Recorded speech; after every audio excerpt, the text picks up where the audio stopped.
Guest to Boro Fan TV, I'm outside the Riverside. I have Josh with me. Josh, one of our own, bag two, is it, mate? Yeah, absolutely brilliant performance from the lad. You know, he's been told by Pulis to stop the falling over, and it's clearly worked because he's gone and bagged two beautiful goals. What a performance from him. George Friend bombing down that left wing, I thought he's not going to get to that, and then their full back messed up. George ended up with the ball back at his feet, and we get a penalty off his great work. Yeah, I mean, George, he has his moments where we all get on his back and we don't like what he does, but for that game there, he was up and down that wing, and when he came into that guy there, I just knew it was going to be a penalty. You could see him, as soon as he flicked it through that other defender's legs, that guy was going to make the mistake, but great performance from George. Danny Batt, again, solid at the back. Yeah, he's filling the spot of Danny Ayala. I mean, yes, it's hard to not have Danny in the team, but Danny's just filling that space no matter what. He's doing a great performance. He's played well. He played well at Stoke, and he's carried on his performance here today. Stewie got some stick last week for his performance against Stoke, but he was a lot better today. Some of them balls in the first half were quality into the box. Yeah, pinpoint passes by Stewie yet again. I mean, he does those games where you think, well, why are you doing that? And then he's come here today, he's pulling out performances like that. He's putting it passes straight to the feet, and then he's getting into space himself. He's one of those players where he aggravates you, but he makes you really happy at the same time.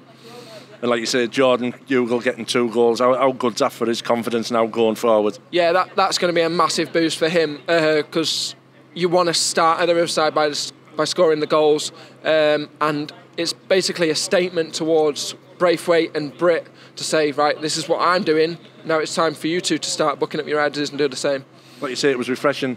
It was nice for us to be going in at half-time. It's been a long time going in at half-time 2-0 up. Yeah, it makes a change from going in 0-0. Very frustrated fans.